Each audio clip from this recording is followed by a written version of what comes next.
Convoy.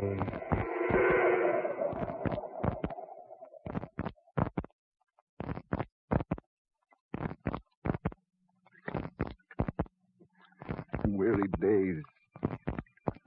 Hot. And stink. 9 days. Not a sign of another boat. Another human. All those minutes. 9 days. Open boat. I can't believe yet that it's 1934. 9 days ago, I thought I'd get a scoop. How well I remember. I talked Winston Everly into going with me, using his private yacht far out into the Atlantic, where things were happening. Together we defied precautions, offered ourselves as bait for some unseen devil beneath the waters of the Eastern Sea. And that was 9 days ago.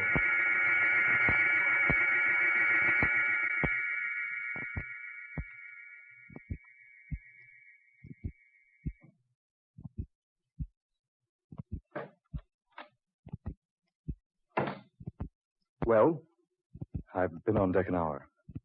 There's nothing. I told you it was useless, didn't I? I'm still not convinced that it is. Something has happened to those 3 missing ships. Certainly something has happened to them. They simply sank, that's all. But it isn't all. It's plain nonsense.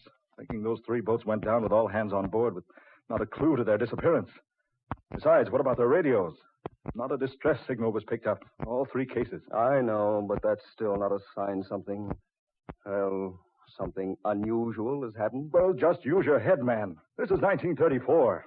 Boats just don't go down in the Atlantic without someone somewhere knowing about it. These 3 certainly did. Just disappeared into nothingness without leaving a trace. And I still say something went wrong in each case that can be explained in a natural, normal manner. And I say that you don't know what you're talking about. Well, don't be so violent in what you have to say. After all, I've gone this far with you. I might as well see it through. I'm sorry. Just anxious, that's all. Yes. So am I. There's no sense biting each other's heads off. We may need them before we're through with this. I've set the automatic pilot. All's clear. Good. I'll go up on deck and have a turn at the wheel after a bit. Game of rummy? Oh, I don't think so, thanks. Poker? No, thanks. Got a cigarette? Yes, somewhere. That last ship, the SS Clarana, went down just about where we are now. The other 2 somewhere in this vicinity. Oh, here's a smoke. Thanks. Why do you say the ships went down in this vicinity, Adams? No one knows where they went down. What I mean is they were last heard from within a vicinity of, 50-mile radius here, all of them. I admit it would be a strange coincidence for all 3 of them to disappear in such a small area, but, well, stranger things than that have happened at sea. It's not a coincidence. Something has happened to those boats which none of us can explain. Something that isn't ordinary. Mr. Everly. Oh, what's that?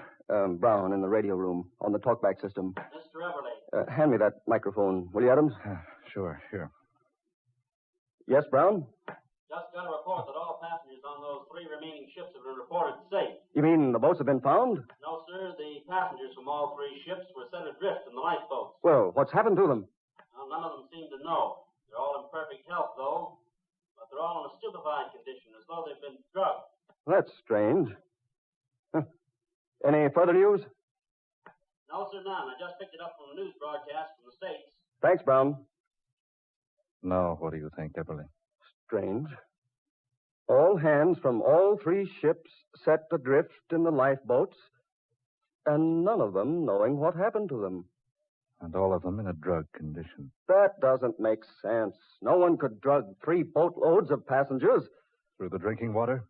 Half of them don't drink water when they're aboard. Still, they were drugged. But how, man? How? That's another mystery I'd like to clear up. Then perhaps you can. What? I say. Where did you come from? Who are you? My name is Siegfried. How did you get on board? Where did you come from? One question at a time, if you please. I came on board in the same manner I boarded the other boats lately. The others? The 3 others. You're responsible for what happened to those boats? Yes, I am. But how? Why? I needed them for my own purposes. You destroyed them? I sent them to the bottom of the Atlantic. I repeat, you destroyed them? Quite the contrary. I used them to a very good advantage. What do you mean? Would you like to know? I certainly would. Then I shall be glad to show you if you wish. It will entail a trip to the bottom of the sea. You're talking like a madman. Am I? I regret you think so, because I assure you I am by no means demented in the slightest degree. Those people set adrift in the lifeboats, apparently drugged. What happened to them? It's naturally best that they do not know what happened to them. They were not harmed. They were carefully guarded against danger, and no harm shall come to them. But the boats? The cost of the boats and the inconveniences which naturally arise through their loss have all been taken care of. And each passenger has been repaid 10 times for everything he was forced to leave behind when placed in the lifeboat. I don't understand all this. Who are you anyway? I shall tell you soon. But now we must make haste. Time is most valuable. What are you going to do? You told me you wished to see what I did with the 3 boats. I'm ready to grant your wishes and to take you to the depths of the Atlantic. But, You see, I need your boat. My boat? Yes, I've come to take it. I welcome you to go along with me, if you wish. But where? What are you going to do with the boat? I've already told you I need it. Together with the others, I have use for it. At the bottom of the sea. That's perfectly ridiculous. No one has need for a boat down there. I have. How do you propose to take us there? I cannot tell you that. You will merely do as I say. I will take you down beneath the surface safely, and I will return you safely. How can we be certain of that? I have given my word. You will find that the word of Siegfried always has been kept.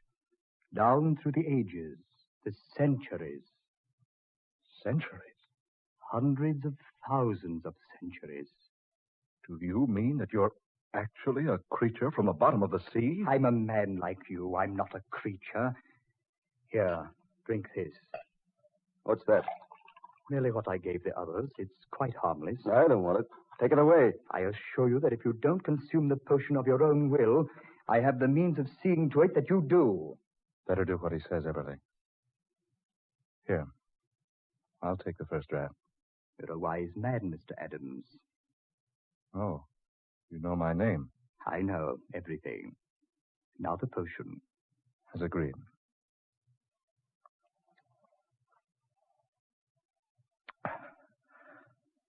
All right. Now, Mr. Eberly, for your radio man and mechanic have already been set adrift. They will arrive safely ashore within a few days. None the worse for their experience. Mr. Eberly? No. No, I won't take it. Take it away. Get away from me. It's too late to change your mind now. You will drink all of this. No, I don't want it. I give you one more opportunity. No, I refuse. I'm no fool. I won't take it. Very well, then, Mr. Eberly. There. What have you done to her? I told you I had the means of compelling you to take the mixture. Now it's well with both you and Mr. Adams. I shall take your boat and the 2 of you along with it.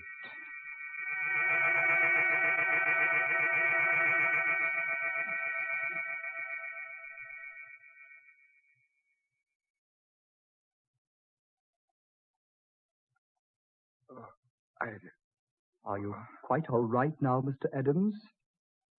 Yes. Yes, I guess so.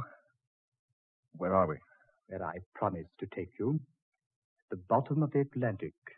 It's so strange here. Light. Like the light above. This is almost like the place up there. Surely you're jesting. This is no spot beneath the sea. Oh, but I assure you it is, definitely. Your stubborn companion is about to rejoin us. And what's happened? Oh, Adams, are you all right? Yes, he's quite all right. And you, sir? What in the world did you do to us? I gave both of you an ancient formula, one which induces your spirit to leave your body momentarily. Then I brought you here and permitted your spirits to return again. But where are we? You are 50,000 leagues beneath the sea. Why, we can't be. So your companion thought, Mr. Heberley. You're both mistaken. There's no water, no seaweed, no sign of underwater creatures. No, indeed. That's because you've been brought not to just an ordinary place. What do you mean? What place is this? This is the ancient continent of Atlantis. Atlantis, you say? I've never heard of the place. That's because you're not a student. Your friend, Mr. Adams, seems to know quite a bit about it. Yes. An ancient continent, once located in the Atlantic Ocean. Thousands upon thousands of years ago. And which disappeared beneath the surface of the Atlantic. But that sinking of the continent began more than 1 million years ago, according to our scientists. And so it did.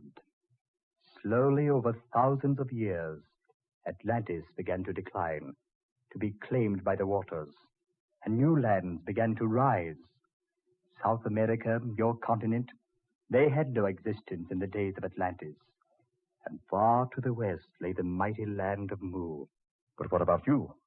Well, finally, after hundreds of thousands of years, all of Atlantis had been consumed by the hungry waters, except the island of Poseidonis, so named after the god of the sea. Yes, I know that. Poseidonis was destroyed by volcanic eruption. Not destroyed entirely, but the volcano's disturbance sent our land far beneath the sea, and that was 9,000 years before the death of Plato. 11,000 years ago. Yes, roughly speaking. But you say this land of yours wasn't actually destroyed. No. There were in our land wise men from Greece, and together with our wise ones, they foresaw the volcanic disturbance and the sinking of Poseidonis. Yes. This is the ancient island of Poseidonis, last home of mighty Atlantis. Yes. And you have existed here all this time. There is no time here, no death, only life. Amazing. Now we're fighting to preserve our life, our civilization. After these 11,000 years, our existence is threatened by the vicious waters. What do you mean? I mean, we suddenly found ourselves without sufficient materials to keep our underwater fortress safe against the water's destruction. Wait a minute. Now I'm beginning to understand. We needed metal, and lots of it, to use for reinforcing the portions of our continent which was threatened by the water. And that's where the 3 ships went, and Eberly's yacht. That's correct, Mr. Adams. In our desperation, I saw no other solution. I chose the boats containing the most metal, went aboard, and saw to the complete safety of the passengers. And then our men brought the ships down here to be dismantled and to salvage the metal. Here, I will show you. A sliding panel there. Half of the room sliding away. You see out there? The men of Atlantis putting the final touches upon the patchwork that will make our fortress secure for hundreds of years to come, thanks to the metal from your continent. Why, this place is just as modern and advanced as our civilization. You will find in many instances that it's more advanced. Now I will show you that we are as honest and as upright as any other people of the world.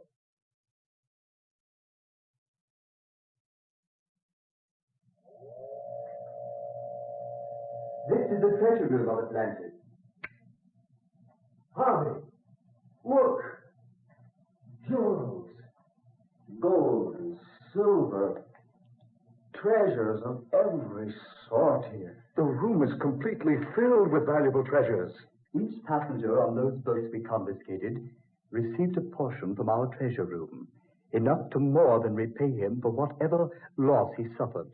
and the boat owners were paid double the value of their vessels. When you return to the surface above, you will be given a portion likewise in payment for your yacht, Mr. Eberle. I've never seen quite so many valuables together in one place in all my life. Oh, come now. I've shown you the explanation of what has been happening.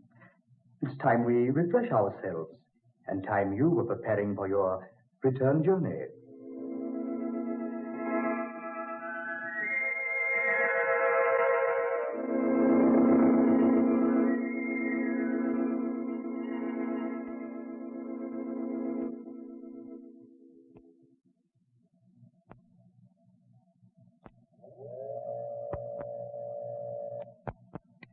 I knew I could find my way back to this vault. Just look at the treasure hidden here. Chest upon chest of beautiful jewels. Necklaces of pearl. Beads of precious jade. Loose gems and some set in the finest gold. And over there, bar upon bar of gold and silver. And some strange metal here I've never seen before. Oh, 100,000 fortunes hidden here, where no one will ever use them. What's that? The door. The light. Emily, are you in there? Adams? Yeah, I've been looking for you. Is there any light in here? Yes, just a second. Close that door. What are you doing in this treasure room? That fellow who calls himself Siegfried says we'll leave here soon, and I'm taking some of this treasure with me. But he said you were to have a portion of it. Yes, in pay. There's enough with you. I'm taking some he won't know about. But you can't. It's not right. What difference does it make? No one will use this stuff. Might as well take some of it where it's as gems as I can. I know I have the 11,000 years. He's about in his 11,000th childhood, I'd say. Here, hold these diamonds. But I don't want any part of this. I'll take care of getting them away from here. Eberle, I advise you not to do this. Listen. You came you. You could not conquer the worldly desire to steal our treasures. You'll never use them. Nonetheless, they still belong to us. Why not let us take them where they'll do us some good? They're useless laying here. I had intended to give each of you enough of the treasure to make you well fit me from doing so. Look here, Siegfried. Those are loves to Adams, known better than 10,000 years ago in vice. Till the same greed and sin and iniquities included all evil. And so I gladly send you back where boat to pay for your... You get that before you reach the safe of torture.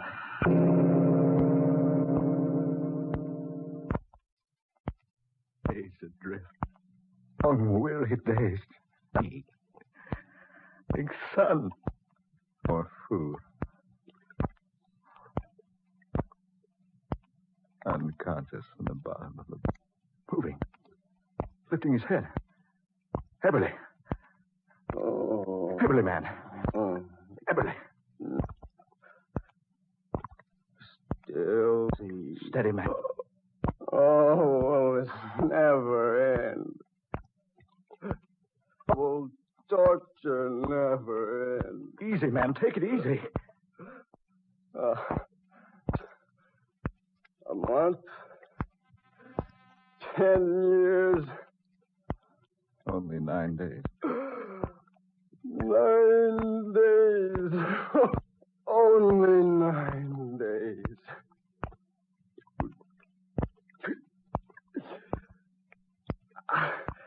I can't stand it, Harvey. I can't stand it any longer. Save your strength, man. I'm going mad. I can't stand it. There in the bottom of the boat. The chest of treasure in payment for my yacht. Eberle! Eberle!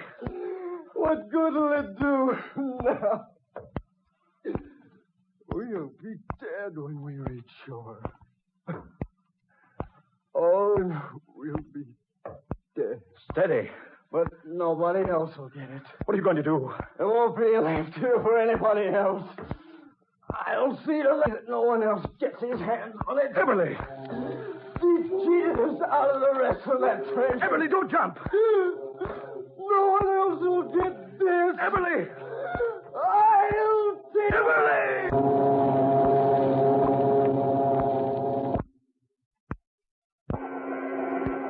Dark fantasy. You have heard Convoy for Atlantis, tonight's original tale of dark fantasy by Scott Bishop, originating in the studios of WKY and based upon an idea suggested by Ken Wright. Ben Morris was Harvey Adams, Murilo Schofield took the part of Winston Eberly, and Garland Moss was Siegfried, ruler of Atlantis. Next Friday, Dark Fantasy will be heard over most of these stations 25 minutes earlier. Listen for The Thing from the Darkness from Oklahoma City.